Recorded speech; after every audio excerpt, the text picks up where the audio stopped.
Hey, welcome to Your Own's Edge. In this video today, I'm going to bring you the Benchmade Narrows, courtesy of the Apex Group. Let's jump right in. We got a drop point, flat grind M390 steel knife.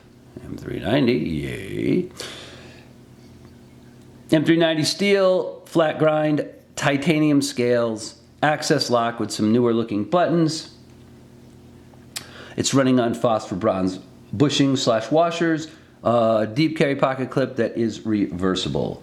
3.5 inches of usable edge, scale of 4 1/8, tip to tail of 8 inches, and a weight of 2.5 ounces. It is a light little bugger.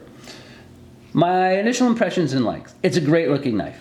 It's different certainly than most recent Benchmade designs, but I give them kudos for coming up with something new and different than the knives they've been offering ad nauseum for several years now in different colors and handle configuration, handle materials and stuff.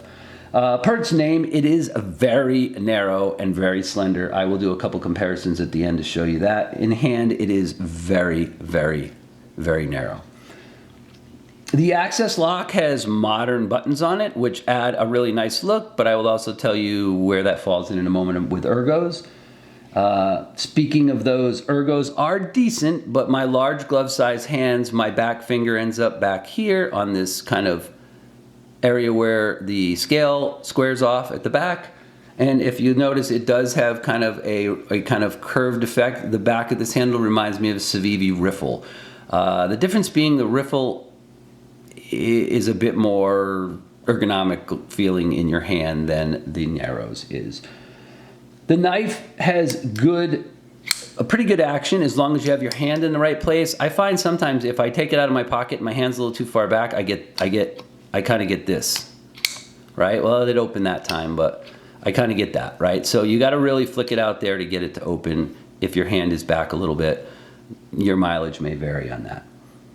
The knife does EDC really well though. Fit and finish is good as well. Blade centering looks good. I don't see any issues with the blade finish, partly stonewashed, partly brushed, and then this kind of dark gray bead blasted aluminum. Anodizing all looks pretty solid on a knife as well. EDCing the knife is really, really easy because it's very thin. It does have a deep carry pocket clip.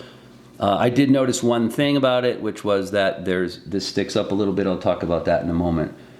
And the knife is very slicey. It has a really, really thin blade profile. I mean, this is a tiny spine and a really thin blade profile. Again, it's called the Narrows. It's meant to be a thin, lightweight knife, and it does absolutely check those boxes in those categories for sure. So I think that is a good thing for sure. So let's get to issues and dislikes. Steel pocket clip, and it's very stiff. It will not go in and out of lightweight pants or very heavy pants. If you got a medium weight pants, it's fine.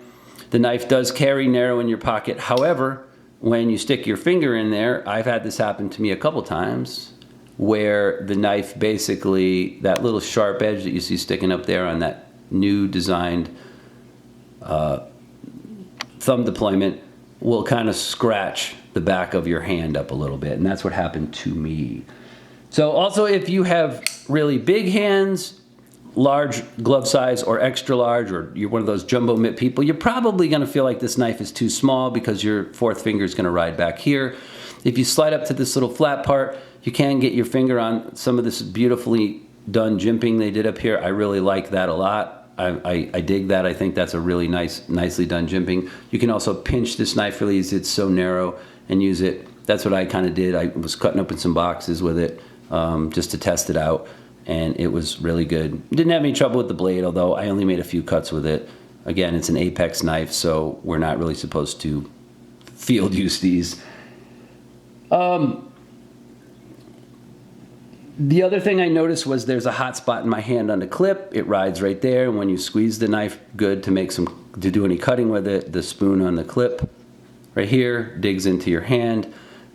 And that's kind of one of my other really issues and dislikes. When I get to the price on this knife in a minute, I'm going to tell you that I tested it.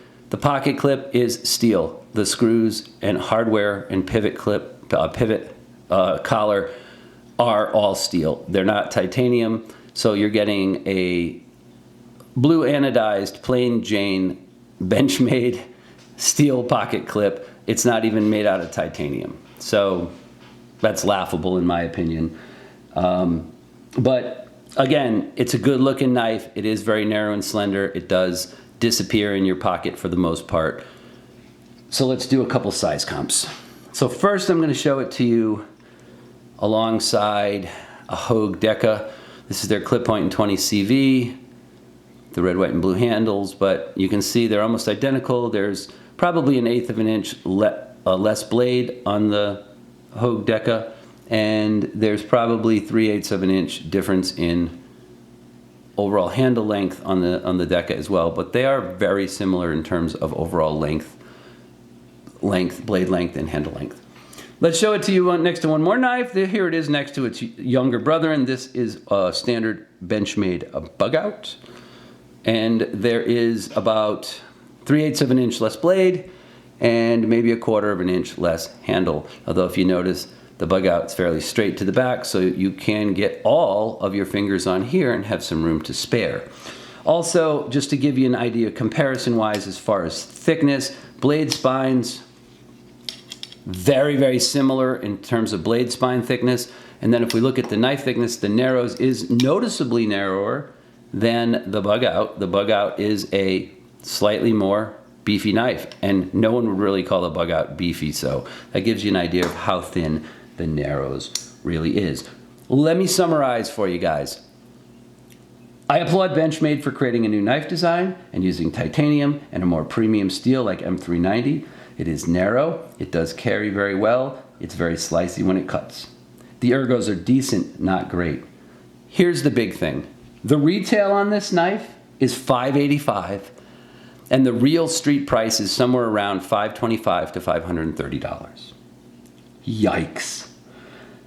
A lot of people in the knife community feel that Benchmade has kind of lost their way with their knife pricing and in terms of where that is. I would say this knife is a perfect example of that.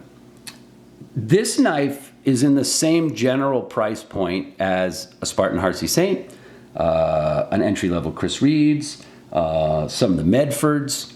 This knife is not in the same league as those knives I just mentioned. Again, you know, you're getting the plain Jane steel pocket clip, steel hardware. You are getting titanium scales. You are getting a little bit better blade steel than what they usually put on most of their knives. This is a blue class knife. All you get with this knife for $530 if you buy it at a decent price somewhere is a standard blue box and a Benchmade drawstring pouch, and that's it. So for me, both on what you're getting in materials, the fact that the ergos are good but not great, and the fact that you're just not getting some of the things that you think you should get on a knife at this price point, this is going to be a hard pass for me. Now, if you're a butterfly fan and you love Benchmades and you want a really thin, narrow knife to put in your pocket that's really slicey and you don't mind paying a lot of extra money for a knife that's of the same quality as knives that can be purchased much cheaper, maybe this is for you. That's all I got. That's the Benchmade Narrows, folks. I hope you enjoyed the video. Honest review. Thanks for watching. If you like it, subscribe to the channel. All right. Have a great day, everyone. Stay sharp.